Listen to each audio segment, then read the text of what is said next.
Hi, everybody. Welcome to today's webinar. I am Liz Downing, e-commerce marketing manager at Teikametrics. I am so excited to have my friends here today. We're going to talk about advanced strategies for global e-commerce success. So hopefully you've already started thinking about and have launched on international marketplaces, but this is how to supercharge and do everything right so that you're successful on these marketplaces.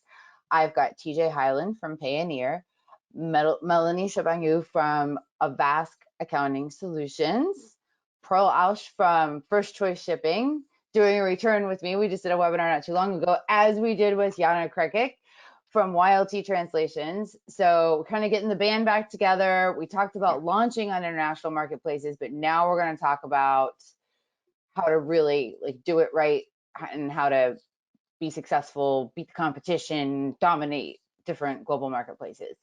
We are recording this session. I repeat, we are recording this session. That's usually the first 17 questions I get is, are you recording? Yes, we are.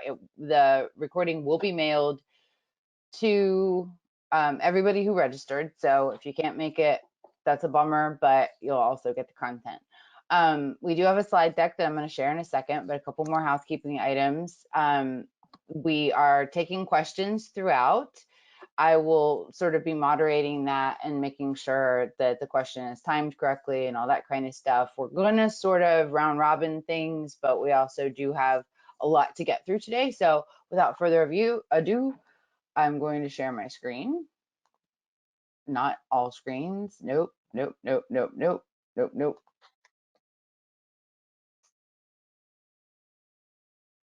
There we go. Slight technical difficulty. I apologize. I'm in migraine but here we go. Are you ready? Again, questions are submitted in the questions part of the GoToWebinar panel. Please don't put them in the chat. That's hard for us to manage both of them. But yes, submit any questions you have.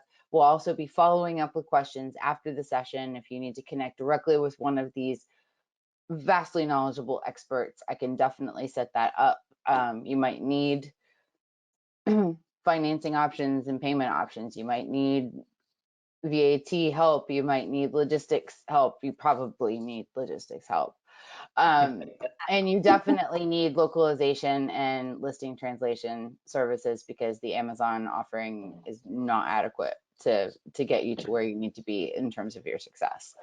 So we're going to take a global view of Amazon sellers. It was funny to me as I was putting together this information that nobody's kind of done a roundup of the last kind of distribution of Amazon sellers across platforms was 2019. Everybody's pulling that 2019 data, and things have changed so much since 2019. 8 additional marketplaces, for instance. So we're going to give you some information, but then these folks know everything you need to know about being successful on different Amazon marketplaces.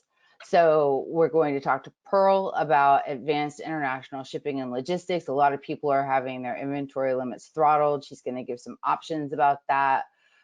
Nobody knows more about international shipping logistics than Pearl does. I can say that with utter confidence and utter joy that Pearl knows it all. We're going to probably talk about Brexit in terms of logistics, but I will definitely want Melanie to chime in on that, and TJ too, and Jana, you've probably seen some things. We're going to talk about international payment strategies. TJ's got some tips for you. Melanie's got a great section about how to do things in a compliant way that doesn't get you in trouble with all these different countries that you want to sell in. And then we're going to learn about new marketplaces and new strategies. The wonderful thing about YLT Translations is that they're on the cutting edge of every single new marketplace. And Jana keeps assembling team members who are natives to the countries that these marketplaces are in. So she's got an inside look at what will actually sell in any given Amazon marketplace, which is so valuable and a lot of fun because a lot of times she learns some pretty crazy things. So here we go. So this is of 2019 per Statista, and it's obviously not complete at all. That other 2.4% is not the case in 2021. There are 8 marketplaces that are not represented on this graph. And that's why I decided to include it, because I was like, isn't that nuts? That was like 2 years ago. And in the midst of a global pandemic and everything else, other marketplaces were established before the pandemic and continue to exist, continue to thrive, continue to grow. And that's just astounding. And it's so very exciting for e-commerce brands who are looking to expand their reach and reach new audiences through Amazon platforms. As you know, or you might not know, Teikametrics is an ad optimization platform, among other things. But we help optimize your advertising on Amazon and Walmart. We're connected to many, many international Amazon marketplaces. So I thought it would be helpful to take a look at where different types of Amazon advertising are available. Obviously, any of these little charts from Amazon are missing Turkey, Sweden, and Poland. They're just not even on here. But as you can see, sponsored brands are pretty much everywhere. Sponsored products are pretty much everywhere, but video ads, not in Brazil, not in the Netherlands, not in Singapore, and obviously Turkey, Sweden, and Poland are missing from these lists. Sponsored display ads, as you can see, not in Mexico, not in Brazil, not in Saudi Arabia, and also not in Singapore. Same with DSP, although DSP has more. In addition to these ad products not being available in certain marketplaces, the way they're available and the options that are available to them are vary marketplace to marketplace. So you have to have a great international advertising strategy. But before you can do any of that, you've got to get your products into Amazon and the different Amazon marketplaces. You've got to figure out how you're going to pay for the products. You've got to be allowed to sell those products on the marketplaces, and you've got to have listings that talk to the people in those marketplaces. So that's what we're going to cover today. And I will turn it over to Pearl. Pearl, just tell me when to flip the slide. Okay, let's make it happen. Go for it. So first of all, Pearl is with First Choice Shipping. We should probably say your company name. The logo is right there, but First Choice Shipping is that's absolutely who you should be using for your international shipping and logistics. They know everything. Amazon recommends them, so why argue? Just go with First Choice. There, you don't have to sell yourself. I'll do it for you. That's the truth. I need to hire you. Okay, so let's get right into it. So, you know, like you mentioned earlier, Liz, there's a lot of issues right now with the whole restock limit situation. First, Amazon had, you know, a storage limit, then it became a per ASIN limit, and everything became better, and it didn't become better. So it went from good to bad to worse, and today people are saying that it got even worse over the weekend.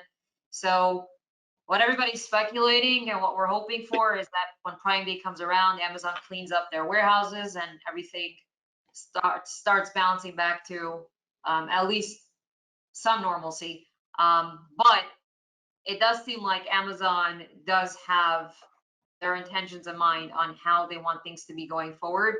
They don't want to be a storage facility, which, you know, it makes a lot of sense. You know, basically when COVID hit, Amazon started acquiring billions and billions of more square footage of warehousing. And the intention obviously was to bring product in and continue selling, because people were switching to online and not buying anything from brick and mortar anymore. Everything changed, including my grandmother, you know, and she's still stuck to it. You know, the groceries are back open, but she's shopping online because, you know, people got used to a way of living. Okay, and she's pushing 70. So you're talking about a lot of people have changed the way they are doing business or the way they are, you know, doing their personal shopping. So basically, the issue Amazon is facing is that they bought a lot of square footage, and instead of, you know, people shipping product in and then there's a turnover where things get sold and then people bring back in inventory, people just are using Amazon as a storage facility. And for Amazon, that is not giving them the profit margins that they're trying to get to. Their square footage is not actually turning a dime. So Melanie, you're the accountant, so you know dollars and cents for them, that doesn't make any sense. So they went and put a hard stop to things, and they said, you know, we're changing the way things are, and you need to have a sell-through rate of an X amount of days, and if you don't, we're going to give you a limit on how much you could send in. So obviously these restrictions are very, very tight, but with time, if people are going to be able to do the things they want them to do, they're going to be able to start increasing their limits. So one of those things are actually bringing in goods with smaller quantities and then you're able to sell out and do the same thing on repeat. Now, the only way you could do this effectively is with two options. There's a 3PL option where you could ship into a third-party logistics company, third-party logistics warehouse, your goods, storage it there, and then be close to an Amazon warehouse. And then when you run low in stock, you could just keep resending in inventory. So this is something that everybody, you know, you go on Facebook and you go on Telegram and wherever Amazon sellers are, the answer, if anybody asks what are you doing because of the inventory, you'll see 3 letters, 3PL, 3PL, 3PL, 3PL. So this is a great solution. I agree. This is a great solution. The only downside is if this is somebody that's looking to do an international sale, right? Somebody that's looking to expand with Amazon internationally, using a 3PL is great, but that means you're looking to send in obviously larger quantity. So if you're someone that's looking to, did my audio get lost? Oh, because I got a notification I got lost. So if you're somebody that, if you are somebody that is looking to start off in a new marketplace, you're not looking to send in, you know, a full container.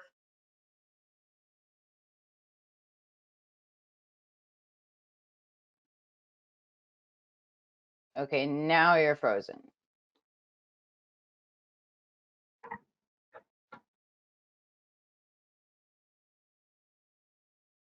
She never freezes on like a crazy facial expression like I always do. You know, she always looks like she's just mid-sentence. She's just cool as a cucumber. Hopefully she'll come back. I will take this opportunity to mention that we're live tweeting this webinar. So we will incorporate some questions from the live tweet as well. If you want to follow us, we're at Teikametrics. If you can't spell that, it's Teikametrics. So I'll put actually the handle in the chat while we're hopefully getting Pearl back. I think she's going to log back in. Yeah. And actually, in the question, somebody said that this inventory throttling is a big issue with perfumes on parcel. Yeah, totally. I mean, happy to touch on what I know while we wait for Pearl to come back. You know, whether it's domestically or internationally, we've seen a significant impact on people's business. Obviously, on the financial side of things, we look at the volume, and overall volume has been really deterred by that. For the fact that, you know, people are having to come up with creative ways, and I think Pearl kind of touched on it in the beginning, is that, you know, the people that are bold, the people that understand that, you know, you have to be one step ahead of the competition, and we've seen this from the jump 5, 6, 7 years ago, when the people that were selling in Europe were putting 2 feet forward, jumping fully in, were the ones that were reaping most of the benefits. When you're starting to sell internationally, you know, and you put 1 SKU and you sell 10 items, and, you know, inventory limits aside, you're only going to sell 10 items if you only have 10 items there, right? So you can't mimic the same success you might have in the US if that's your domestic market.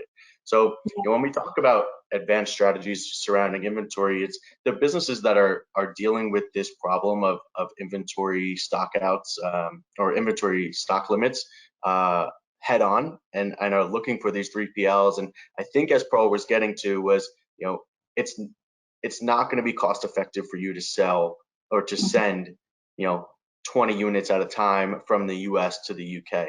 So maybe find a 3PL logistics company in the UK as you would in the US, you know, closer to the Amazon warehouses, so that second shipment is not as timely or does not cost as much. And Melanie, I don't know if you wanted to jump in on that.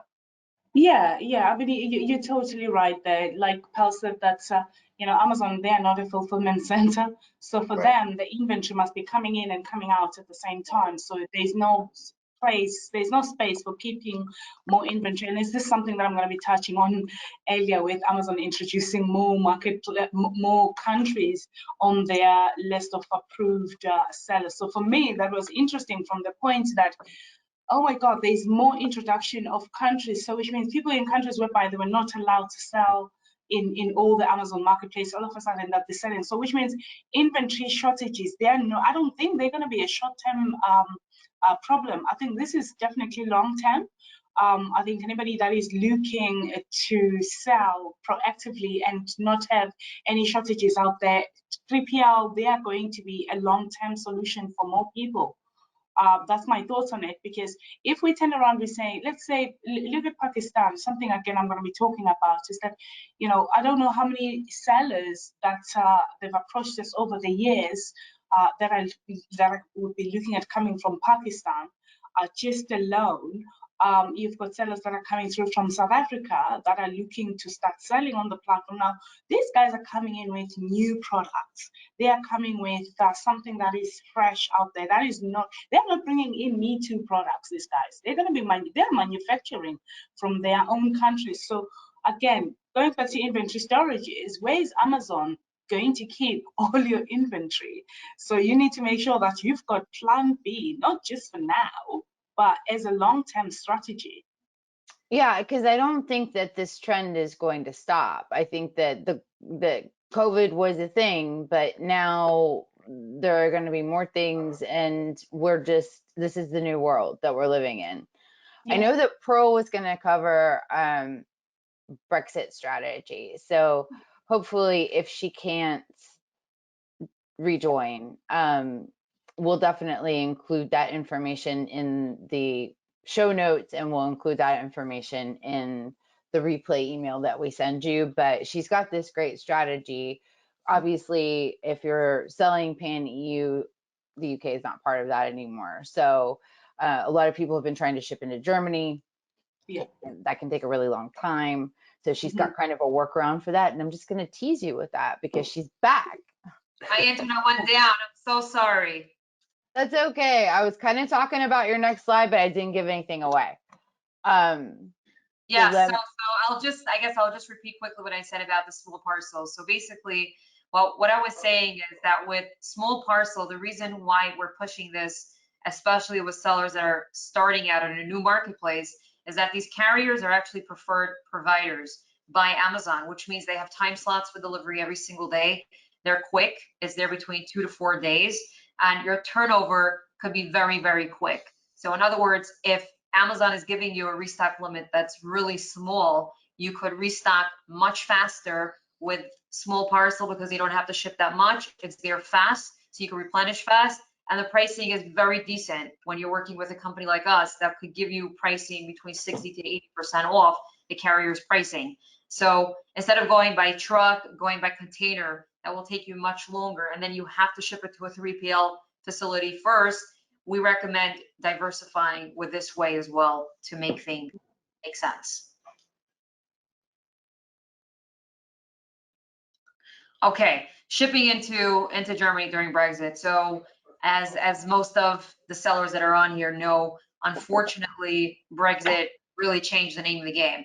So people till now were using the pan EU option where they were able to ship to the UK before Brexit happened, and Amazon would then disperse their inventory to places outside of the UK, such as Germany, France, Italy, Spain, and most notably Germany, because Germany is the largest marketplace in Europe. Now, as soon as Brexit hit, things unfortunately changed very quickly. Everybody had great plans in mind of how they're going to actually be able to ship, but customs in Germany had very different plans. And as many sellers are experiencing right now, if they've been shipping by truck or by container load, they are experiencing delays for many months. And that's without an exaggeration. People have shipments that are waiting at customs for a couple months without any resolution in sight. So we started exploring different options on how to actually ship into Germany successfully, because we've heard from sellers that literally had their sales drop by a good 50% since Brexit, because the UK marketplace is not making up for all their sales. Germany is definitely a very big factor for them. So we came up with a solution where instead of going through Germany, we are going through the Netherlands into Germany. And that way you have the customs that are not so stringent and practically impossible to deal with. You have somebody that's actually very similar to how the UK works. The UK is very reasonable. They don't ask you for crazy descriptions. They don't ask you for crazy values. With Germany, you actually have to put down the value of what you're selling your product for, which is very, very high when it comes to taxes. If you have to pay off your sale price instead of your cost of goods and how much it actually costs you to purchase it, and your goods are not sold yet. So yeah, so this is something that we launched, and we've seen tremendous success. It takes about a week to have your shipment delivered straight into Amazon Germany. This way, you do not need a Netherlands VAT number. We act as the importer for these sellers.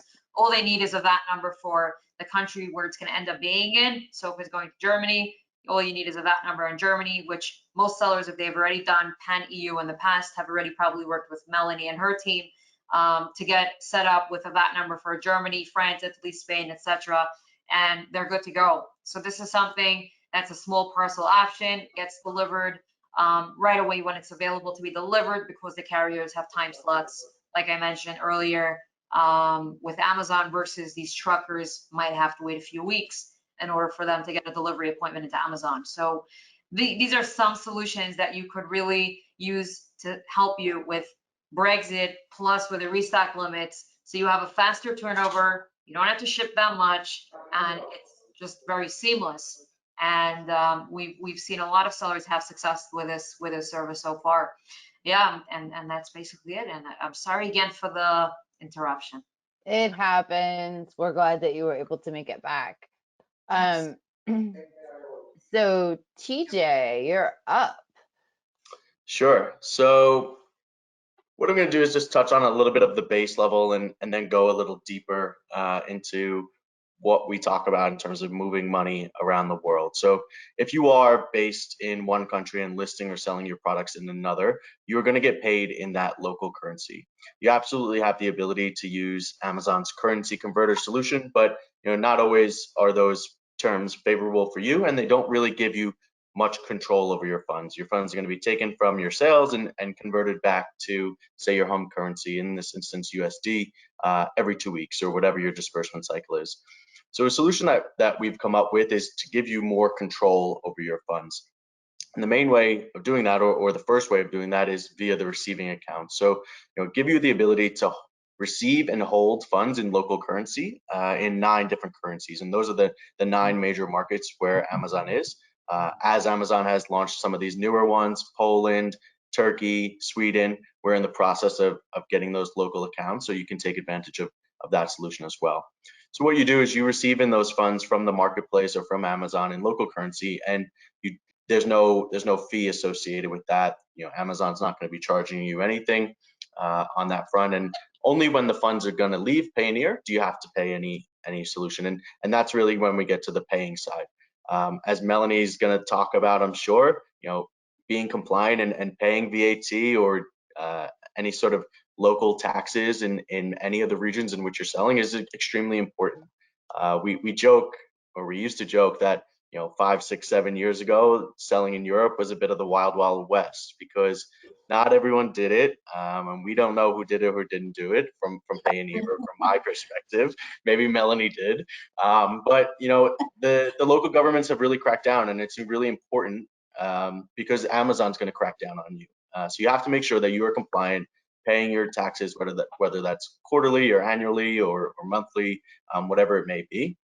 The other thing is paying out, and why you would use a solution like this to pay out is to take advantage of the exchange rates, right? So every time you go from one currency to another currency, there's going to be some sort of exchange rate associated with that. So if you just had your funds go from Amazon automatically back to your US bank account, on a quarterly basis, you're going to have to pay VAT in GBP. So you're going from British pounds back to US dollars, back to British pounds. So what this solution does is allow you to eliminate one of those exchanges and thus some fees associated there. In terms of selling online, we know that every single percentage point really counts in terms of profit margins. So here's a couple ways you can do that.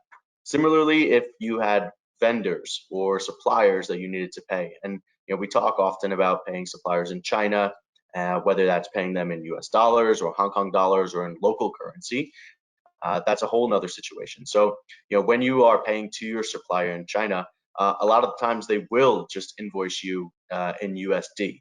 And one of the key strategies that I like to tell sellers is to go back to your supplier and ask them for a invoice in local currency. And why you do that is because that Chinese supplier is still going to need to convert the funds back into their local currency. So whatever they're going to add in a little bit of a buffer to sort of cover them in terms of the exchange movements. So if you ask them to invoice you in local currency, you're going to get a true price for what they want, no extra buffer. And with other, many FX companies, you're able to pay directly into, Chinese yuan and pay right into their bank account. So for you, it's easier. You're paying directly there. You're not getting any sort of additional exchange fees or anything like that. The next part, Liz, I want to talk about was just some other tools that really complement selling online. The first one is really important. We see it tremendously in both inventory and advertising, and that's the working capital solution. So as we know, selling online is a very cash heavy and cash flow dependent business. If I talk to sellers and say, what's the biggest struggle you have? Cash flow is absolutely the #1 issue. And it's almost always, I never have enough money. Even if you're selling and turning over as much as you can, it's exactly that. Sellers know how to sell. So if you give them more money up front to buy more inventory or to advertise more on the products that they have on different platforms, whether it's Walmart or Amazon or Amazon internationally, they're going to be able to sell those products. So what our product does is give you an influx of cash based on your previous sales history. So we actually advance based on Amazon US, Walmart US, Amazon UK, and some of the Amazon European stores. And that's really where it ties into the commercial card. So there's two functions there. The commercial card gives you as a business the ability to spend your funds. So it kind of ties back to the other part in terms of paying out. If you're paying out via supplier or to a supplier or to a VAT, you're gonna have to spend or send via bank transfer. But what this does is now give you the ability to spend on a commercial card for softwares you might be using, or if your supplier is wants to be charged via credit card, you can pay them in local currency. And what's actually really great is the commercial card has a cash back. So tying with both the working capital and just regular spend, there's more percentage points of every single dollar that you spend that you can put back into your business to increase your ad spend, to increase the inventory that you get. We look at working capital as a really great tool for growth, especially when expanding internationally. And I touched on it before when Pearl jumped off for a second, but when you are, say you already have a presence in the EU, and we talked about this in terms of having to have inventory close to the warehouses, which means you have to have a significant amount of inventory to be invested to truly see to results and success. So whether you already have the main Amazon 4 or European 4 and then the UK, what are you going to do when you now want to roll into Turkey and Sweden and Poland? Poland's obviously already seen great success with the warehouses already there. It doesn't even touch any of the the Asian marketplaces of Japan and Australia and Singapore, and I guess Saudi Arabia is launching or launched. So the #1 issue here is going to be having enough inventory to get your product in front of sellers. And on the trajectory, whatever your trajectory may be, if it's to exit or if it's to do something else, you're ultimately building a brand. And if you can get this product in front of more eyes, that's how you grow your brand. So any questions around selling internationally or working capital or spending commercial card or anything financial, happy to chat with anyone after this. Thank you, TJ. All right. Don't forget that we are taking questions. We did have one question for Pearl, so let's do that before Melanie gets started. But one, to clarify, with Germany, you have to declare the value of the item, meaning the selling price or what you paid for it. So if you're going directly to Germany, then you would have to put on what you're selling it for. And actually, Germany Customs is going to ask you to send proof of the storefront of what you're selling it for. That's one of the requirements they're asking for in order for it to clear customs. So our alternative for shipping it through the Netherlands, you would not have to do that. You could put your costs, and that, you know, is another benefit of doing it this way versus going the direct way. That alone is worth it. I agree. All right, Melanie, take it away. Okay, that's great. I'm sort of like tired of talking about OSS and IOSS, but it's something that we need to go through it because it is happening. There's been some sort of like news that have been coming up during the past 2 weeks, whereby they say that Germany is not ready with the IOSS, which means it might not kick off as from the 1st of July. But we're classifying that as fake news at the moment because we haven't got anything that is official. I know some people have sort of like written about it on their site, and I thought, I'm not going to write about it. I don't want to talk about it because it might be fake news. But these new changes, they are really game changing for the government, number one, who have put them into place. From how they receive the money from the tax, sorry, from sellers, and also for tax advisors, for the seller as well. That is really game changing. So I'm just going to go through as to how is it changing, how is it game changing for these individuals, especially the tax authorities. So number one, what they're trying to do is to close the gap. They still think that there's still a lot of money that is uncollected out there. From people that are selling online. So that's why they've come up with these new rules to turn around and say they want to increase money from the tax revenues that are being collected and from people that are selling online. So that's one good thing from the government point of view. So there's going to be increased money coming into the government. And of course, there's simplified domestic VAT returns, because all of a sudden, where there's millions of sellers that are selling out in the marketplaces in Europe, all of a sudden the marketplace or some marketplace will be deemed as the OMP, e.g. eBay and Amazon. So which means that they're going to be collecting the VAT from the sellers, so which means the sellers don't have to be remitting the VAT to the tax authority after the 1st of July. So the marketplace is the one that is collecting, or that is actually responsible for remitting those taxes to the tax authorities directly. So that's why they are deemed as the OMP, or the collectors of the taxes all of a sudden. Now, from our side, I would turn around and say, as tax advisors, there is more reporting requirements, unfortunately, that is required. And from the seller's point of view, they need to register for the IOSS or OSS, depending how they are trading or how they're going to be trading in Europe. And of course, you know, changes in laws, they don't come in very cheap. They bring in a lot of, I would say, we're increasing our staff in order to be able to cater for the consultancy that's going on at the moment, and the advisory as well. But at the same time, there is an extra VAT filing that is going to be required. There's an extra registration that is going to be required from the seller's point of view. Now, from the seller's point of view, the good thing on their side is that they won't have to be remitting the VAT directly to the tax authorities. There's countries like France who are SEPA countries. They need you to have a SEPA bank account. Of course, Payoneer can help with those countries. However, now the marketplace will be collecting it, the VAT at source, so which means there's no remittance that's going to be required from our side. So that's a good thing from an administration point of view, that you don't have to stress about it, that there's tax that I need to worry about.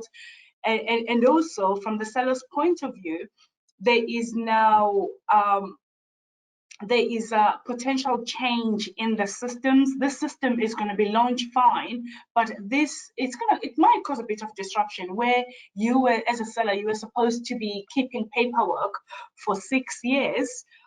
Right now, that's increased to 10 years.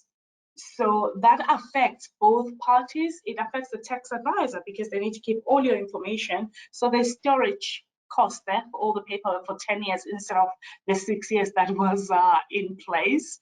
And also there's that increased reporting requirement where we are also so much pro diversification. What this change is going to be doing is that if you're selling off your Shopify store, there's different reporting than the reporting that is done on Amazon or eBay. So because of that, you know, you as a seller, you're not going to be affected that much, but us from a reporting point of view, it means that we've got those extra reports that we need to make sure that they are available from a seller's point of view. So that's what's sort of like game changing from the VAT reporting side. And everybody is got sort of like a role to play, whereby the tax authorities, and you've got the tax advisors, you've got the seller, and you've got the marketplace. The marketplace, I would turn around and say from their side, the administrative duties, they didn't have this responsibility before, and all of a sudden they've got a reporting requirement for each and every person. At the end of the day, the governments are winning because from 1 million people, they're going to be getting one fee, which is consolidated, and then the tax advisor is filing the different reports for the 1 million sellers that are out there. So that's it on OSS. And we do have a question. Do we have to register for OSS in addition to VAT? If so, could you briefly tell us how we should proceed with that?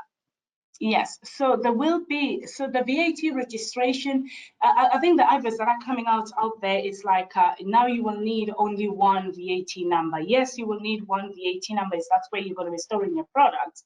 However, if you are still under PAN EU and you're storing in those different countries, you still need to ensure that you remain VAT registered in those countries.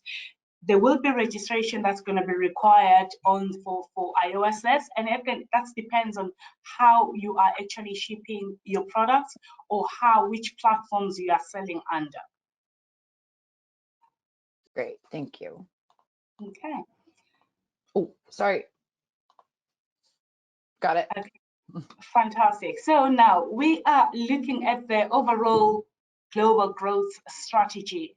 So you've successfully launched in other marketplaces. Hopefully you are not stuck with the US side, or you're not stuck with the UK side or European side, which is one thing that we really promote, is that you should be looking at diversifying. And I'm sure that you guys are aware that Amazon, of course, is adding another 85 countries to be able to sell or list their products on Amazon platforms. I think that makes a total number of about 188 countries, if not just slightly less than that. Now, that's a lot of countries. The 85 that have been added, they are already hungry countries. It's the people in those countries, they've been looking at ways of trading in the Amazon platforms. Some of them, they've gone and incorporated companies here in Europe. Some of them, they've gone and incorporated companies out in the US. But hey, you seller who's already been trading for many years on this platform, I would turn around and say, do not be disheartened, because it just means that, yes, there will be a lot of competition for new sellers that are coming up on the space, but what you need to do is to try and retain your current space, try and retain your current business. So build a strategy around knowing your customer. And I know that many sellers, what they think is that I'll just put my products on Amazon and they're gonna sell. You know, those days are over. I would say use your social commerce, use your social media to make sure that you create your customers even outside the Amazon, or even drive them inside Amazon. And another one point that is important is going global. You know, Amazon has actually proven it that they are taking things at a more global level. We're not talking about a few countries now. We're talking about 188 countries whereby people can come in and sell on Amazon platforms. Now, I think what this is going to do for sellers, it's going to be opening up for people maybe to start looking at buying or getting manufactured products outside just China, where you've always thought of China. You've got Pakistan. I made an example of Pakistan just because I've got a lot of inquiries that are coming through from Pakistan at the moment for sellers that are looking to expand into the European market space. Now they sell they produce the finest textiles in the world. So think about diversification, even down from your marketplace to your products and where you are shipping your products to. I think China proved it to us that it's okay to have one country that you ship your products from. But I can tell you now, especially in Europe, there is lots of people that are looking to ship or manufacture their products around Europe instead of actually going outside, and as well as in the US. So now you need to look, if you're going to be looking at the likes of Pakistan, of course, the price is going to be very attractive. And I think those countries, they're going to be opening up quite a bit. You've got South Africa. And again, those people there, they'll be looking at opening up more on the factories, on the manufacturing, and the exchange rate is great. So you will need TJ definitely, because all of a sudden this is where you're not just going to be using the USD only to exchange to buy into China or the Chinese currency. You're going to be looking at different types of currencies that are out there. The last point that I want to make, and it's just down from the point that most sellers, when they've come into the space, they've come in with the view that they just want to run their e-commerce business successfully, and nobody is actually ever thinking of selling. With more and more aggregators coming out every week, every month, all of a sudden, even if you never thought of selling, you're sort of like now thinking. I mean, I was building a strategy with my clients over the past few months, and I said, right, let's do a 12-month strategy. So we're looking at putting the business from next year, January. She comes in today. She says, Melanie, 2 SKUs. Melanie, I am selling. Okay, that's absolutely wonderful. Yeah, I've got a huge offer. The offer that I have is more than 10 million pounds. Right. That is fantastic. It's surreal. Yeah, but we were building a strategy, a 12-month strategy. That's gone out of the window. Why? Because there's new aggregators that are coming into the space and they are offering good money. So what did we do a few months ago? We were getting her ready already for an exit, and we had her accounts or her finances in order. So make sure that at this point in time, you may never know what's going to happen. Run your business like you were going to be exiting tomorrow. Make sure that everything is in order. If you don't, I would say one of the most challenging things that I come across when I'm doing the due diligence with my clients is inventory. Simple. It's inventory. It's not their accounting. They don't have any systems in place for their inventory. They don't have a sound set of P&L or management accounts. So make sure that you are running your business like you're going to be exiting tomorrow, just because you may never know what's going to happen.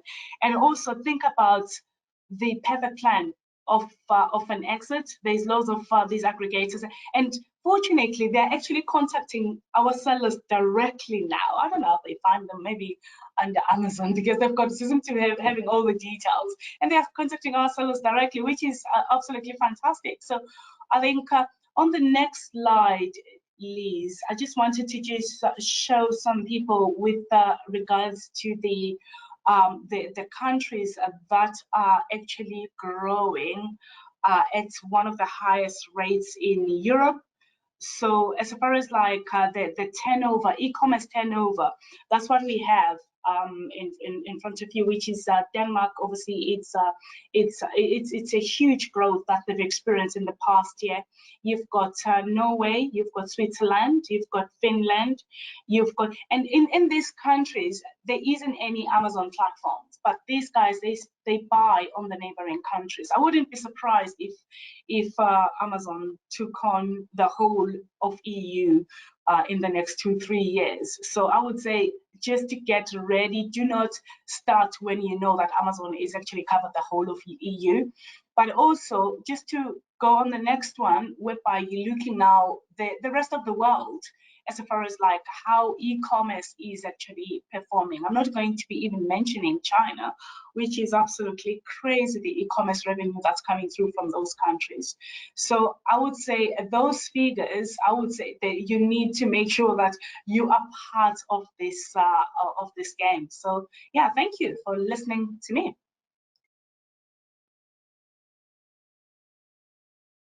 It helps when you unmute yourself. Thank you, Melanie. That was awesome. I don't think we have any questions right now, but if you think of questions for Melanie, hopefully we'll have a couple minutes at the end for more Q&A. This is how you get in touch with her. We will share this deck with you as well, and everything will be in the show notes. So I love learning all of the things in Jana's head about these types of things. I admittedly have a hard time understanding taxes and VAT and financing and all that kind of stuff, but I love learning about how you actually develop your sales strategy, like how you create your listing, how you actually understand your audience. That's like way more of a marketing brain kind of thing. So I'll stop talking and now you talk, okay?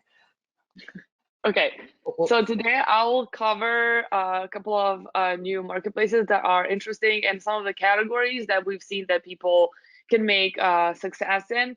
As I like to call the Germany as like a 5-star marketplace, as Melanie previously mentioned, other countries that don't have their own Amazon, they are redirected and they actually buy from the German Amazon. So this is also one of the reasons why like Germany is still like number one.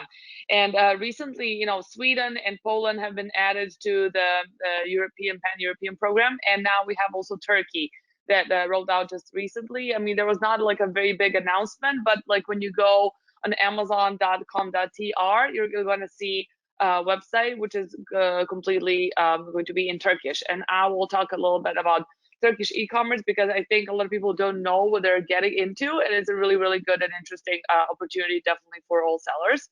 So we can move on to the next slide. So Amazon.se was something that a lot of people were very expecting this year, and it is a very big marketplace. It has great potential. A lot of people are already like very familiar with the e-commerce culture. They have like tons of stores like IKEA, and like they have like a really big like online culture. But basically, we haven't seen a lot of results on the Swedish marketplace. I still think that there's like a lot of things to be done. They still have like only one stock near close to Eskilstuna. They're saying they're gonna open another stock like up north, which could be like better connected to other cities. But we're yet to see like what this marketplace could do. Of course, like home electronics and healthcare products and furniture definitely is a dominant category.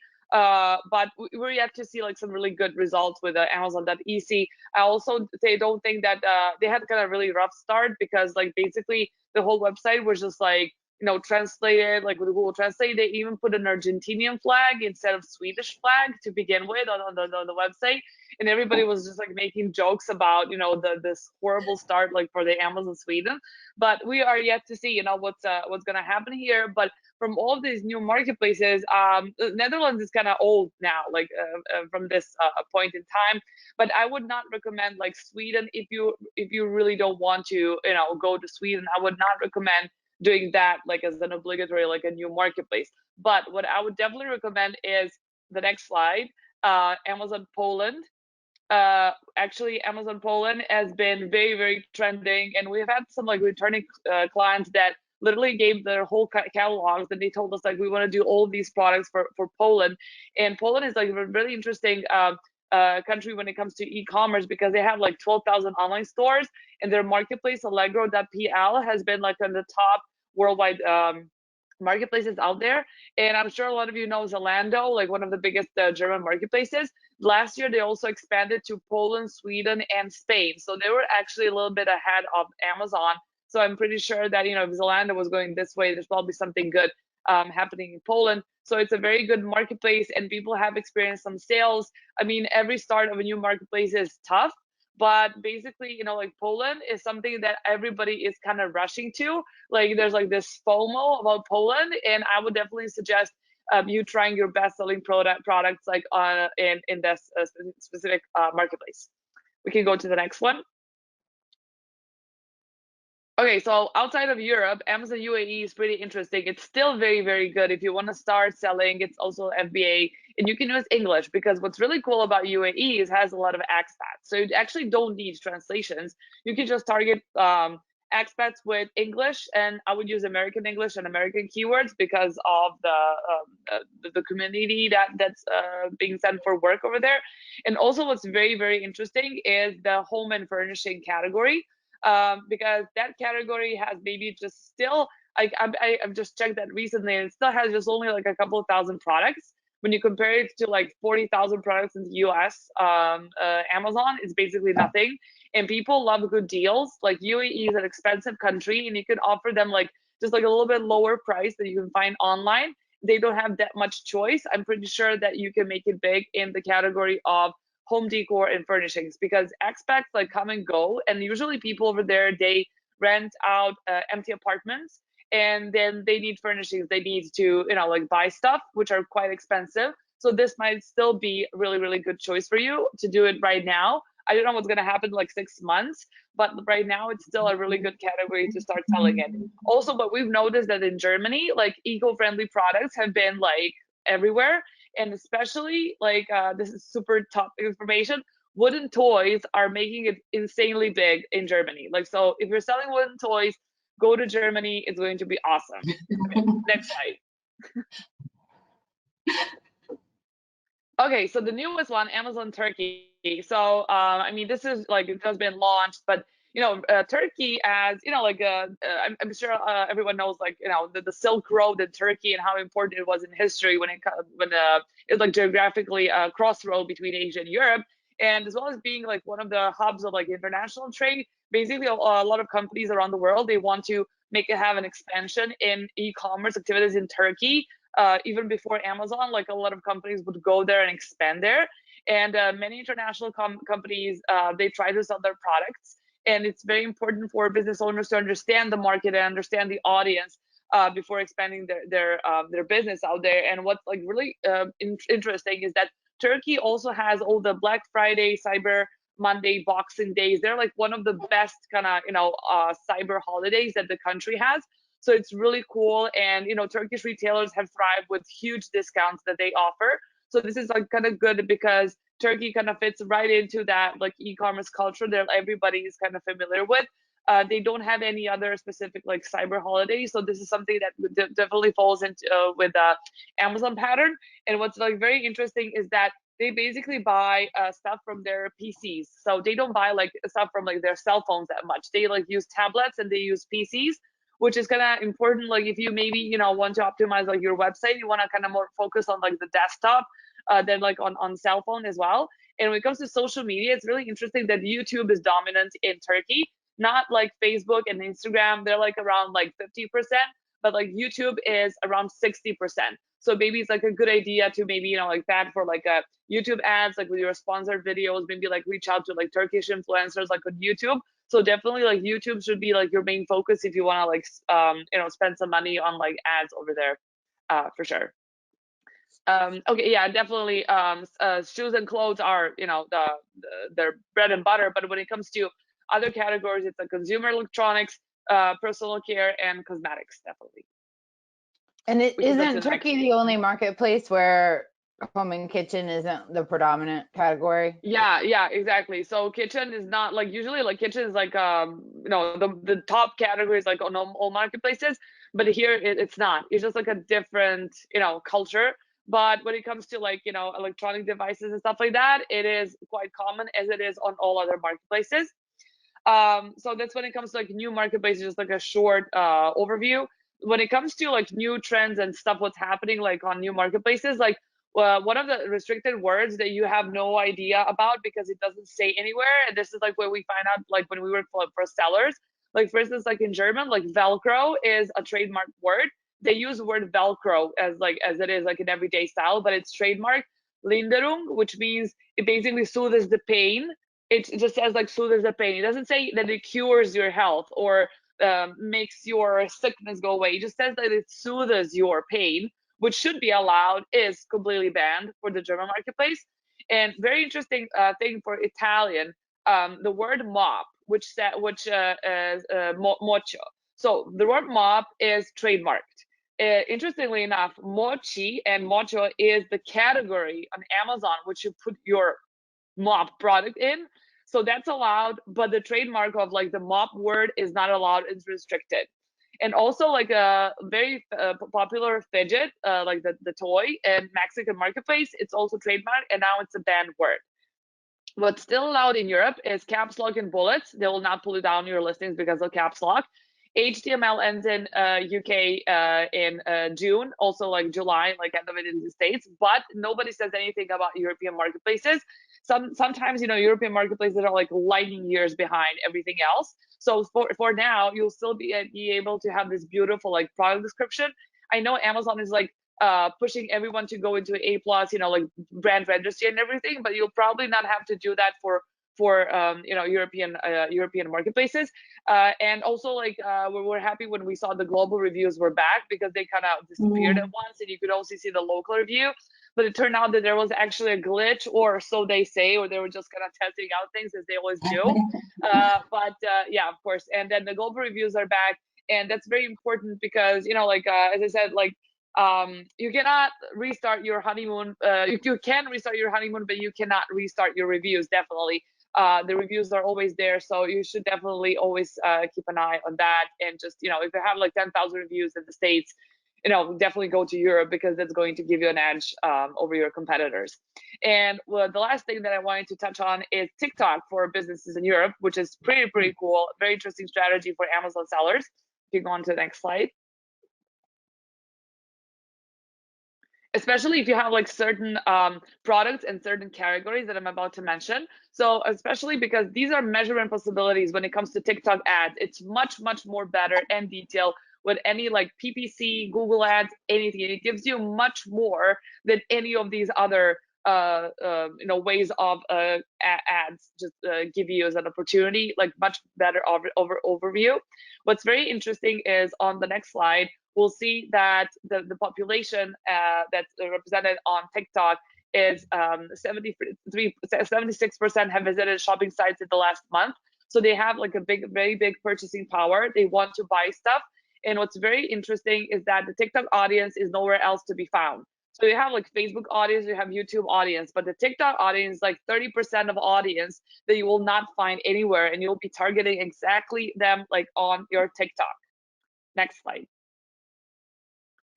Yeah, so this is like basically the average age breakdown and the gender breakdown throughout Europe. So it's a common misconception that TikTok is only used like that only kids use it, like 12-year-olds or 13-year-olds. Basically, it's anywhere between like 18 till like 30 years is like your target group. And if they're women, and especially if you're selling beauty products, on the next slide, this is definitely a place where you should advertise on. So like for instance, like this company, 21 Buttons from Spain, they did like tons of like different ads and stuff, and they literally got like CTR like 9.87%. And also on the next slide, we have Sephora, which also did like this crazy campaign on TikTok, and they also got some like really crazy results. So basically, if you are having something to offer for females up to 30 years old, you should definitely go and check out like what TikTok can do for you. It's like a full focus, like people have like to focus just on one thing, one video. They don't like check other like I think like 70% of the videos are watched like only on TikTok, not like with your TV and Facebook and other things, because they give you full focus. And what I would never recommend for TikTok is like things for older people, maybe like supplements for like 60+-year-olds, because this is not where your audience lives. Like they don't live on TikTok. Thank you so much for listening. And you've got a special offer. If anybody scans this QR code, then you can get a free listing analysis. So that's pretty awesome. Absolutely. And we will include that obviously in the show notes. And whenever I do this ending slide, my lighting gets all weird and I turn all pink because it's pink up there. So I'm going to stop sharing my screen. We have a couple questions about first choice shipping. Pearl, can we still ship FCL with first choice shipping from the UK to the USA? FCL? No, we actually stopped offering ocean services. With everything that's going on right now, it just wasn't a viable solution for us to offer. And we're sticking to our small parcel services for now. Okay, good to know. And then how about shipping from Tunisia? I would have to look into where it's going to and where it's coming from, the product, but they should definitely reach out, and we'll definitely look into if we could offer it. Do we have any recommendation from fine jewelry from compliance and sales perspective? So where would fine jewelry do the best, and what do you need to know about selling fine jewelry on multiple Amazon marketplaces? Do we Is know it that? like real fine jewelry or like fine jewelry, like upscale, like expensive stuff? I don't know. Because if it's like fake fine jewelry, that people are doing really well with that. People are killing it there. So yeah, but fine jewelry, I don't know if people are buying like very expensive stuff on Amazon like that. So what I'll do is actually, if it's okay with that questioner, I will lob that out to all of you, because obviously there might be multiple services that you need. So I'll hook you up with these folks and they'll get you taken care of. We're 1 minute past the top of the hour. I am so grateful to all of you. You brought your A game and you gave great information, and it's always just good to see your faces. We will definitely follow up if anybody has any questions. Just let me know. We'll be sending out show notes and replay and all that jazz. But everybody have a great day. Thanks so much to my wonderful panel, and we'll see you next time. Thank you. Thank you so much, guys. Take care.